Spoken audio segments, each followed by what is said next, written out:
તમને સ્પર્શતા તમામ સમાચારોની છે અમને ફિકર અને એટલે જ હું આપના માટે લઈને આવ્યો છું પ્રાઇમ 9 વિથ જીગર। પ્રાઇમ 9માં આજે વાત અંધશ્રદ્ધા ફેલાવનારાઓ સામે સરકારના એક્શનની।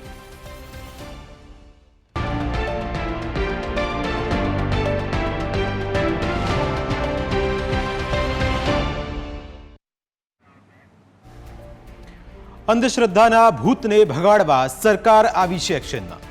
ગુજરાત સરકારે ગુજરાત અંધશ્રદ્ધા નિર્મૂલન કાયદાનો ડ્રાફ્ટ તૈયાર કર્યો છે, જેમાં અંધશ્રદ્ધાનું આચરણ કરનાર, કરાવનાર કે દુષ્પ્રેરણા આપનારને 6 માસથી 7 વર્ષ સુધીની કેદની સજા કરાશે, જ્યારે ₹5,000 થી 50,000 સુધીનો દંડ કરવામાં આવશે।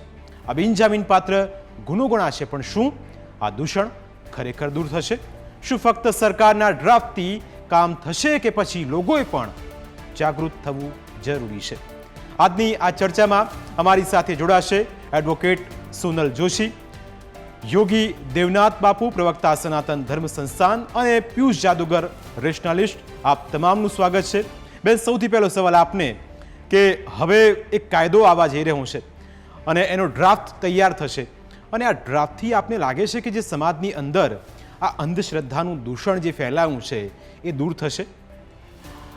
ચોક્કસપણે થશે જીગર, કારણ કે પ્રોબ્લેમ એ છે કે આ બહુ મોડું આવ્યું, જરૂર ક્યારની હતી। અને કદાચ નવાઈ લાગે કે દરેક ન્યૂઝપેપરની અંદર એક પેજ આખુંમાંથી અડધા પેજ ઉપર તો કદાચ આ જ ડિસ્કશન્સ થતી હોય, અને આને લઈને બધા જ લોકો ભેગા થઈને એમ કહેવાય કે તમે આવો, તમને અઠવાડિયાની અંદર તમારો પ્રોબ્લેમ સોલ્વ કરતો, તમને વહાલા જે હોય, તમને જે પ્રેમ કરતા હોય એનું વશીકરણ કરીશું, 11 દિવસની અંદર તમારો નિકાલ કરી આપવામાં આવશે, તમે અમને મળવા આવો। આના હેઠળ લોકો જ્યારે ડેસ્પરેટ હોય જીગર, કોઈ વ્યક્તિ એમનું ગમતું વ્યક્તિ જ્યારે ન મળતું હોય ત્યારે એ લોકો આવી રીતે દોરવાતા હોય, કારણ કે દરેક વ્યક્તિમાં જ્યારે પ્રોબ્લેમ થાય ત્યારે તમે ડૉક્ટર હોય, વકીલ હોય, ભગવાન હોય, કોઈને કોઈક આશરો ગોતતો હોય છે।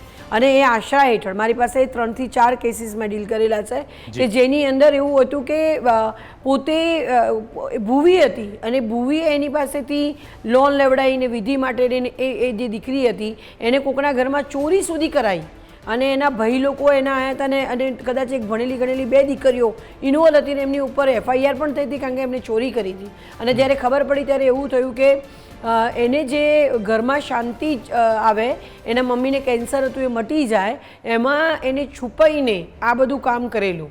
એટલે એ જે બ્રેન વોશિંગ જે સિસ્ટમ છે આ લોકોની, જે અંધશ્રદ્ધાવાળાની, આવું કોઈ વિજ્ઞાન ક્યારેય કામ કરતું નથી કે 11 દિવસમાં તમને ગમતું વ્યક્તિ પાછું આવી જશે, તમે વિધિ કરાવો। અને વિધિના નામે જીગર કદાચ શારીરિક શોષણ પણ થાય છે। અત્યારે હાલનો તાજેતરનો કિસ્સો છે 3 વીક પહેલાંનો, જે નારણપુરા પોલીસ સ્ટેશનમાં નોંધાયેલો છે, કે જે પોતે 45 વર્ષનો છે, 25 વર્ષની જે એમના ભાણિયાની વહુ હતી કે જે ખાલી એમના ઓળખીતા હતા અને બતાવવા ગઈ ભૂવો એને લઈને અત્યારે ભાગી ગયો છે, અને એ જ પોલીસ સ્ટેશનની અંદર અત્યારે એપ્લિકેશન અને FIR માટે પડેલી છે।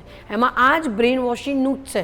બ્રેન વોશ કરવામાં આવે, તમે જો કંઈ કરશો તો તમને ભગવાન છોડશે નહીં, હું તમને માતા મૂકું છું। એટલે આ કાયદો બહુ મોડો આવ્યો છે અને ખરેખર બહુ સારું ઇનિશિયેટિવ છે, અને આ જે બી ડિસિઝન લેવામાં આવ્યું પહેલાં લેતા તો બહુ સારું હતું, પણ એટલીસ્ટ કરવામાં આવે છે, એનાથી હું તો ખૂબ જ હેપી છું।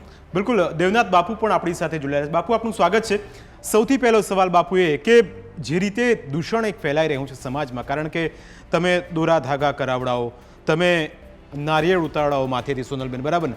અને પછી એમ કહેવામાં આવે કે જો આ નહીં કરો તો તમારા ઘરની અંદર એક એવી બલા ઘૂસી જશે જે તમને બરબાદ કરી નાખશે।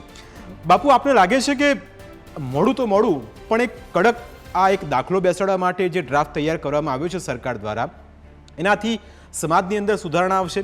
અને બીજું કે આપની પાસે આવા કોઈ કિસ્સા આવે છે કે બાપુ અમને આ રીતે ફલાણા ભાઈ આવ્યા હતા, અમને કહ્યું કે 50,000 કે લાખ રૂપિયા આપો, તમારી દવા હું કરી આપું છું?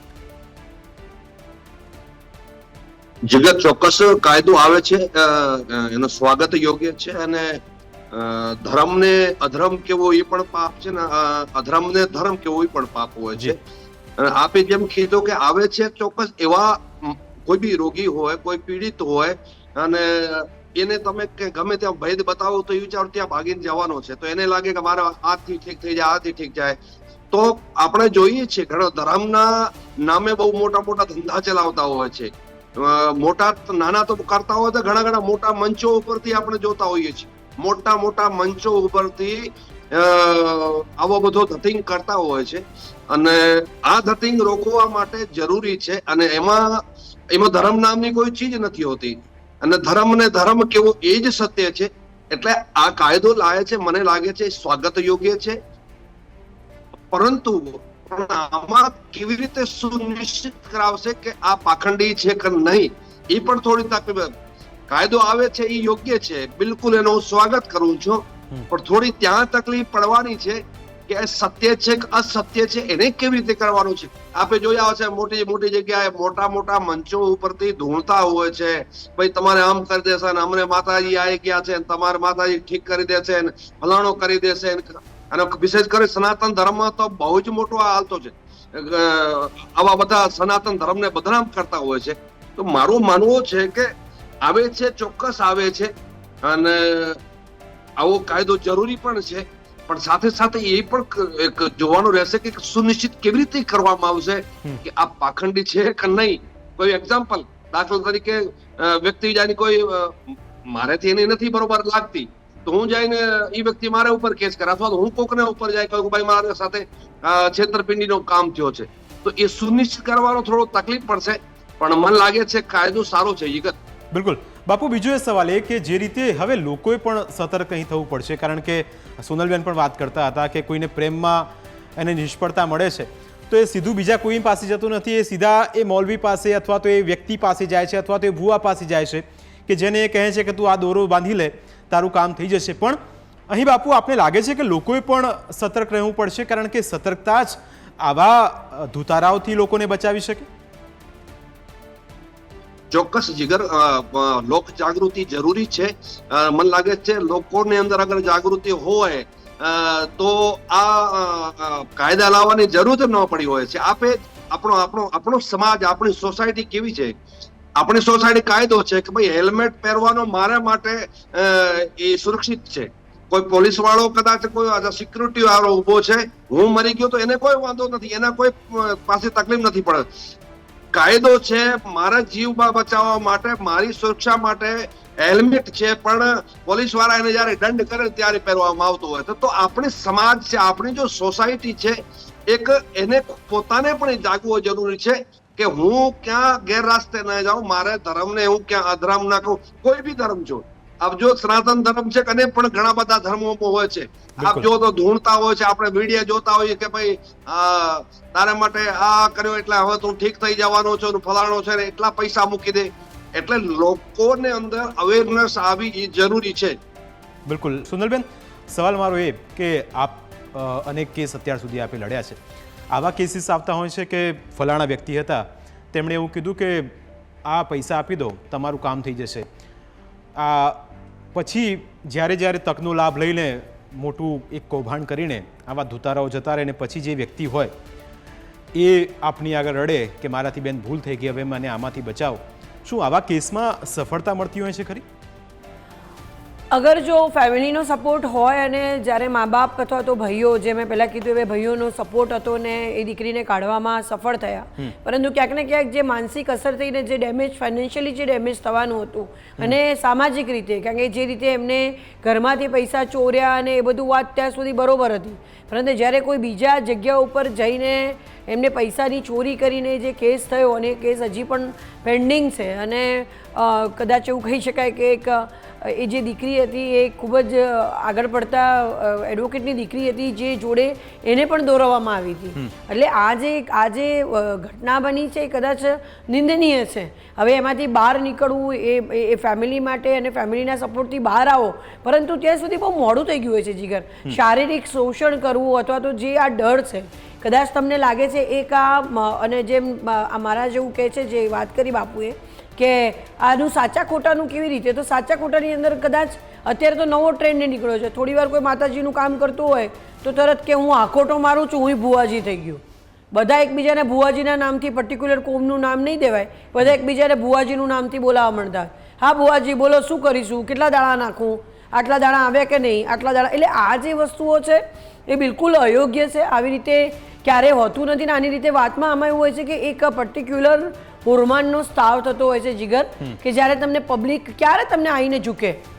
તો કોઈ જ્યારે તમે કાં તો એવી પોસ્ટ પર હોય કે જેને લોકોનું સોલ્યુશન જોઈતું હોય, દુઃખી લોકો ઓલરેડી આપણી બાજુ આટલા બધા લોકો છે કે જે બીમારીથી ગ્રસ્ત છે, જેમને પર્સનલ પ્રોબ્લેમ છે, જોને કોઈ કેસીસ ચાલે છે, તો એ બધામાં પાછું એવી પાછી મુદત આવે કે ભાઈ તમને 15 દિવસની માંદગી મળે, 15 દિવસમાં વિધિ કરાવો, તમને ફરક પડશે જ. પછી જ્યારે પૈસા આપી દો, વિધિ થઈ જાય, 2-3 લાખ રૂપિયા જતા રહે, 15 દિવસ પૂરા થયા એટલે કે ના, તમારી ઉપર છે ને તમારા જ ઘરમાંથી કોકે કંઈ કરાવ્યું છે ને એટલે વિધિ ફેલ થઈ, બાકી આવી તો વિધિ થાય જ નહીં, મારી વિધિ 100% શકે. એટલે તમે એ 2-3 લાખ રૂપિયા, જે વ્યક્તિ ભણેલો ગણેલો નથી, જાણકાર નથી, કશું જ નથી, પરંતુ આ ઇઝી મની છે. વિચાર કરો, તમે એડમાં જોશો ગુપ્ત ધન, શત્રુ પર વિજય, તમારું પ્રેમ સંબંધ તમારો તૂટ્યો છે તો તમે બંધાઈ દો. એટલે આ કેવી રીતનું?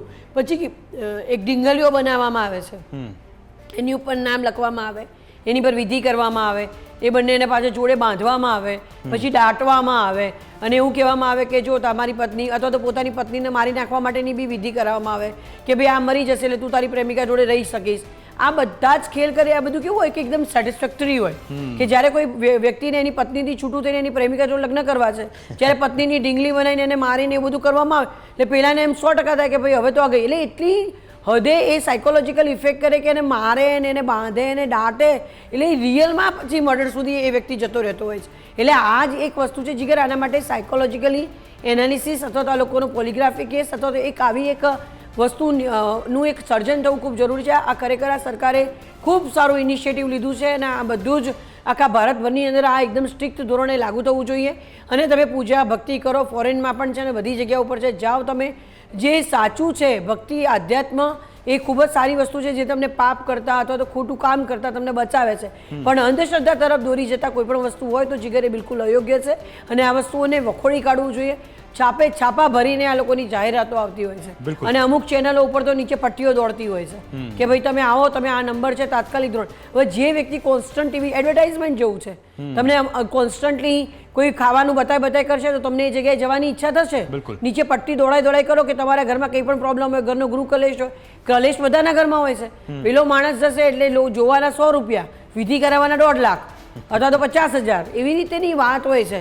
એટલે આ બિલકુલ અયોગ્ય છે ને આ કાયદાને આવકારીએ છીએ ને ખૂબ જ સારું ઇનિશિયેટિવ. બિલકુલ બાપુ, બીજો આપણે સવાલ એ કે આપે કહ્યું કે સરસ સનાતન ધર્મ છે અને ધર્મનું આપણે બધા એને આગળ ધરતા હોઈએ છીએ, પણ આપણે લાગે છે કે મંત્ર શક્તિ, દિવ્ય આત્માઓનું આવવું અને એવું કહેવામાં આવે કે હું જ છું સર્વસ્વ, મારા સિવાય બીજું કંઈ નથી. શું આવા લોકો એક કઈ માનસિકતા સાથે પીડાતા હોય છે? કારણ કે એક સનાતન ધર્મ છે, એક તરફ મંત્ર શક્તિ છે, આપણે બધા પૂજા કરતા હોઈએ છીએ, પણ આ જ વસ્તુને લઈને એ પોતાનો વેપાર, ધીકતો ધંધો એ ધમધમાવતા હોય છે. બાપુ જગત ચોક્કસ મંત્ર સત્યમ, પૂજા સત્યમ, સત્યમ દેવ નિરંજનમ. મંત્ર છે એ સત્ય પણ છે, એ સત્ય આચરણ કરવા માટે છે, કોઈના ધંધા ચલાવવા માટે નથી. તમારો બિઝનેસ ઓલો થઈ ગયો છે કે હું તમને બિઝનેસ કરી આપીશ, એમાં માટે કોઈ મંત્ર છે જ નહીં. મંત્ર છે કલ્યાણ કરવા માટે મંત્ર છે, જાપ છે એ કલ્યાણ કરવા માટે છે, કોઈના બિઝનેસ ચલાવવા છે કે તમારે હું સારો કરી આપીશ એ ક્યાંય પણ નથી. અને આપણે તો હું તો જીગર ઘણી જગ્યા જોઉં છું, હજારો એવા દાખલા જોઉં છું અને મોટા મોટા મંચો પરથી જોઉં છું.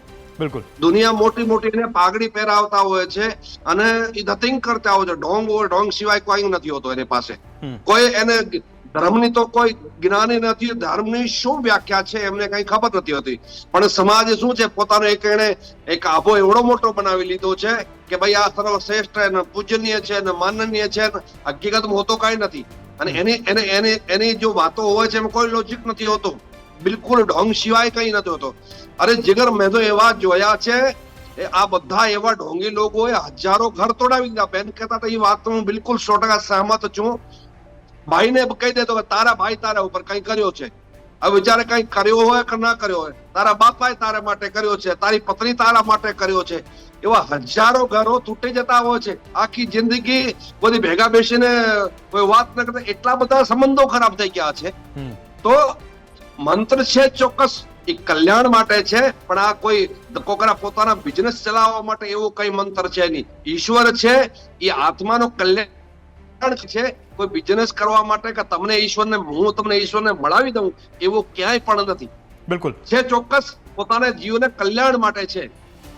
બિલકુલ તમારી વિશેષ રજૂઆતમાં સમય થયો છે બ્રેકનો. બ્રેક બાદ આપની મુલાકાત કરાવીશું પિયુષ જાદુગર સાથે. એ પિયુષભાઈ જેમણે આવા અનેક ધુતારાઓને પાઠ ભણાવ્યો છે.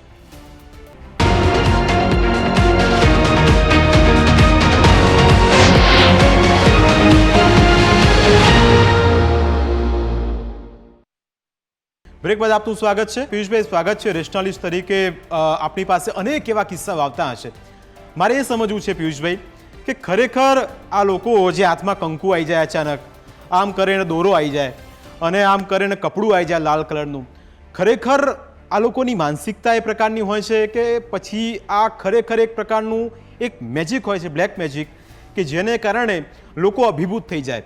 કેટલીક મોટી જગ્યાએ પણ આપણે પણ જોયું છે કે એક મહારાજ આમ કપાળ પર ટીકો કરે અને સામેવાળી વ્યક્તિ પડી જાય. કોઈક એવું જાદુ કરી નાખે કે જેને એવું લાગે કે આ જ ઈશ્વર છે, આ જ સત્ય છે ને આ જ બધું છે. શું ખરેખર આ પ્રકારનું આ લોકો આખું ધતિંગ અથવા તો પોતાનું એક માર્કેટિંગ આ રીતે કરતા હોય છે જેથી લોકો અભિભૂત થઈ જાય? કારણ કે કળિયુગમાં આ પ્રકારના કિસ્સાઓ વધવા અને ના છૂટકે સરકારે એવું કહેવું પડ્યું કે હવે આવા દોરા ધાગા ધતિંગ હવે નહીં ચાલે. હવે જો કોઈ પકડાશે, હવે જો કોઈ છેતરશે તો આ પ્રકારની કાર્યવાહી થશે. પિયુષભાઈ, હવે જો કોઈ પકડાશે.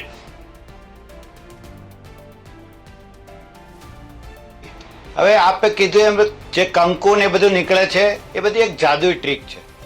કંકુની ટીકડી તમારે પહેલા પાણી નાખીને બનાવી લેતા હોય છે તાંત્રિકો માંત્રિકો. ખાસ કરીને હમણાં ધાર્મિક તહેવારો ગયા ત્યારે પણ આપણે જોયું હતું કે ઘણા બધા લોકોના ઘરે કંકુ નીકળતું હતું. પણ કંકુ નીકળે છે એ કઈ હાથમાં કોઈ ચમત્કાર નથી. કંકુ એ પહેલેથી આંગળી અને અંગૂઠાની વચ્ચેથી રાખી મૂક્યું હોય અને ધૂણવાના બાને આંગળી અને અંગૂઠાની વચ્ચે કંકુ લઈ લે અને પછી બે હાથ લાલ કરીને બતાવતા હોય છે. તો એ રીતે જોવા જઈએ તો કંકુ નીકળે એમાં કોઈ ચમત્કાર નહોતો. કેટલાક લોકો મૂર્તિને દૂધ પીવડાવતા હતા, પાણી પીવડાવતા હતા. હમણાં યુપીમાં પણ એક કિસ્સો આપણે જોયો.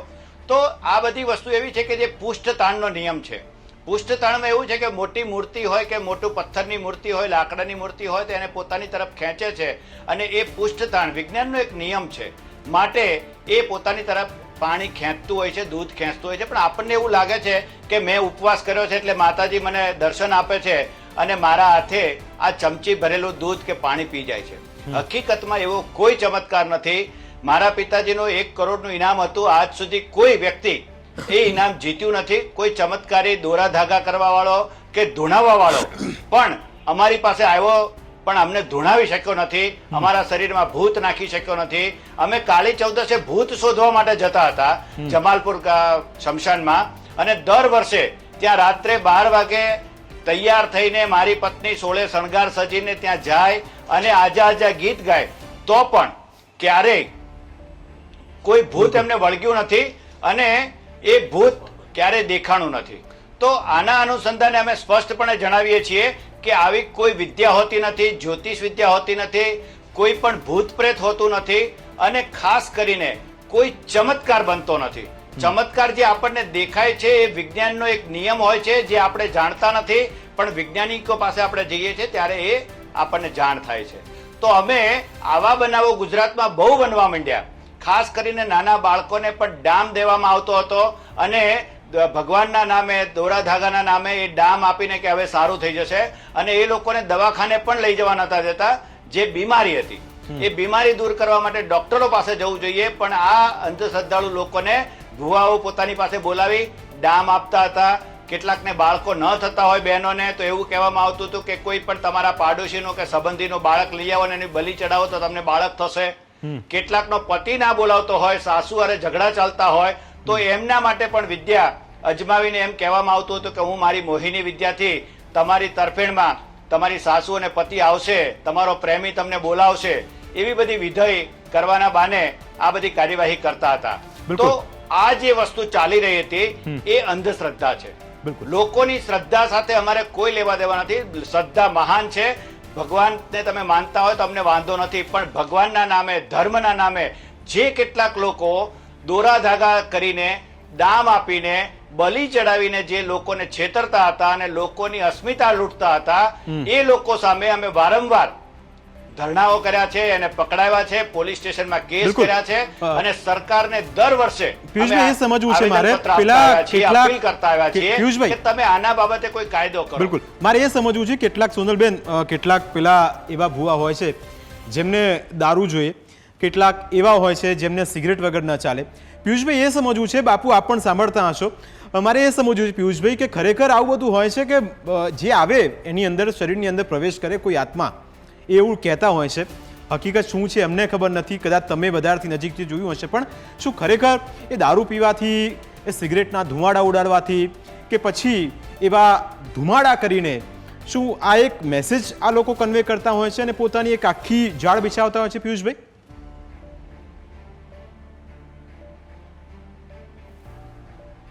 જી, હું તો આપને સમજાવું. ગુજરાત, મુંબઈ, મહારાષ્ટ્રનો રેશનાલિસ્ટ એસોસિએશનનો સેક્રેટરી છું અને અમારી પાસે આવા બહુ બધા કેસ આવે છે. જે લોકો ધૂણે છે એ માનસિક રીતે રોગી છે, માનસિક રોગી છે. જેમ આપણા દાદા હોય અને આપણે એને ચા આપીએ રકાબીમાં, તો આપણે જેમ કંપવા થાય છે ને, આમ હાથ હલે છે, એની જેમ કેટલાક લોકોના મગજ માનસિક રીતે અસ્થિર હોય છે. એ લોકોને આવી રીતે ડફલી વાગે કે ડમરું વાગે કે પેલું કંઈ વાગે તો એ ધૂણવા માંડે છે, કેમ કે એને પહેલેથી જ આ બધી વસ્તુ મગજમાં નાખીને બેઠા છે. જો અમે એને ઘેનનું ઇન્જેક્શન આપી દઈએ તો એ ક્યારેય ધૂણશે નહીં. આવા કેટલાક લોકોને અમે પડકાર આપેલો હતો. મેં પોતે પણ મારા ફેસબુક ઉપરથી ને વિડીયો દ્વારા પણ કીધેલું હતું કે જે કોઈ લોકો એમ કહેતા હોય કે મારા શરીરમાં માતા આવે છે તો અમારી પાસે આવે, અમે 1 કરોડ રૂપિયાને આપીશું. કરવાનું શું કે એ વ્યક્તિની અમે ચકાસણી કરીએ અને જો માતાજી આવ્યા હોય ને કોઈ દારૂડિયો વ્યક્તિ એમ કહેતો હોય કે મારા શરીરમાં માતાજી આવ્યા, તો પહેલી વસ્તુ તો દાઢીને મૂછ જતી રહેવી જોઈએ, પણ જતી નથી. તો ઇટ મીન્સ કે એ માતાજી હોય એવું ક્યાંય પ્રથમ નજરે લાગતું નથી. માનો કે શરીરમાં આત્મા, તમારા માતાજીનો આત્મા આવ્યો, તો અમે એને એક પ્રાઇમસ લાવીએ છીએ અને પ્રાઇમસની ઉપર અડધો કલાક સુધી બેસાડી દઈએ છીએ અને એના શરીર ઉપરના કપડાં કે એને ચામડી દાજે નહીં અડધા કલાક પછી, તો એ માતાજી આવ્યા સાચું કહેવાય. પણ જેવું અમે આ પડકાર આપીએ છીએ, માણસ ધૂણતો હોય એ ધૂણતો મૂકીને જતો રહે છે, ભાગી જાય છે. તો આવા કોઈ પણ જાતની માતાજી આપણા શરીરમાં આવે નહીં. અને પહેલી વસ્તુ કે તમે જે દેવી સાધનાની વાત કરો છો કે માતાજીની વાત કરો છો કે ભગવાનની વાત કરો છો, એ તો આપનારો છે, 4 હાથે તમને આપનારો છે, એને તમારી કશી જરૂર નથી. તમારે મટનની ખાવું છે માટે તમે માતાજીને મટન ચડાવો છો, તમારે દારૂ પીવો છે માટે તમારી માતાજી દારૂ પીવે છે અને પછી એ પ્રસાદના નામે તમે પોતે ખાઈ જાઓ છો. માતાજી તો કંઈ અડતા જ નથી. આપણા દયાનંદ સરસ્વતી એમને પોતે મંદિરમાં બેઠા હતા અને પૂજારી હતા, છતાં એના બાપાને જે મદા મૂક્યા હતા 56 ભોગ, તો એ ઉંદરો ખાતા હતા, એ પોતે જોયેલું છે અને એમને આર્ય સમાજ સ્થાપ્યો. તો આપણા ગુજરાતમાંથી જે રેશનાલિસ્ટ કહી શકાય એવા આર્ય સમાજી દયાનંદ સરસ્વતીએ છેક વર્ષો પહેલા કહ્યું હતું કે ભાઈ ભગવાન ક્યારેય કંઈ ખાતા નથી, તો 56 ભોગ ભરાવાની જરૂર શું છે? આપણા દેશમાં એટલા બધા ગરીબ લોકો છે કે જેને 2 ટંક ખાવા નથી મળતું, એને આપણે ખાવાનું નથી આપી શકતા અને એની જગ્યાએ એક મૂર્તિ સામે તમે 56 ભોગ મૂકો છો. તમારી શ્રદ્ધા હોઈ શકે, પરંતુ પિયુષભાઈ, જેમ તમે આવી અંધશ્રદ્ધાને ભગાવો છો, સોનલબેન પણ આવા જ કેસીસને હેન્ડલ કરે છે. તમને જમાડે છે, તમારે ભગવાનને જમાડવાની જરૂર નથી. બિલકુલ પિયુષભાઈ, તમે જેમ આવા કેસીસ સંભાળો છો અંધશ્રદ્ધાને દૂર કરવાના, એવી જ રીતે સોનલબેન પણ આવા કેસ લડે છે. સોનલબેન, તમને ધમકી મળતી હશે કોઈના તરફથી કે બેન તમે મારો કેસ જો આ રીતે લડ્યા તો તમારા ઘરે લીંબુ, દોરા, મરચા બધું આવી જશે, આવો કઈ કિસ્સો સામે આવ્યો ખરો? આવું આપને કોઈ અનુભવ થયો?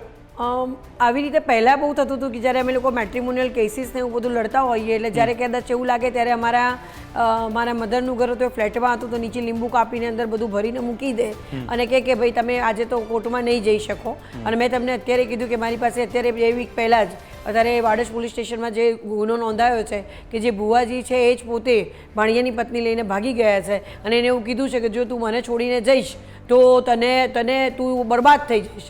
અને એ જ વ્યક્તિએ વર્ષ પહેલાં આવો ફરિયાદ નોંધાયેલી. 181ની જે ટીમ ગઈ હતી અને એમને કીધેલું ન્યૂડ ફોટા પાડી અને બ્લેકમેલ કરતા હતા. મારું કહેવાનું અલગ છે જીગર. હવે જેટલા લોકો પાસે કદાચ તમને નવાઈ લાગે, હાઈ પ્રોફાઇલ ભુવાઓની વાત કરું છું, લોકો મર્સિડીઝ, ઓડી, થાર, નવી ગાડીઓ છોડાઈને એમની પાસે મૂકી આવે છે. હવે ગવર્મેન્ટે આ કાયદો લાવ્યો, હવે ગવર્મેન્ટ એક મોટો ઉપકાર કરી આપે અમારી ઉપર કે જેટલા લોકો આવા છે એ લોકો જેવી રીતે લોકોને ભોળા બનાવીને લોકોની સાયકોલોજીકલી લોકોને મોટી વાતોમાં ફસાઈને એમની પ્રોપર્ટી હથિયાઈ લેશે. બિલકુલ. કદાચ તમને નવાઈ લાગે, મારા પાસે અત્યારે અમારા જ એક ઓળખીતા ફેમિલીમાં છે કે જે લાસ્ટ યરની વાત છે કે એક ભૂવી અચાનક આવી ધૂણતી હતી અને કહે છે કે સેમ્પલ હાઉસ તમે મારા નામે કરી દો ને તો આખી સ્કીમ પડી જશે.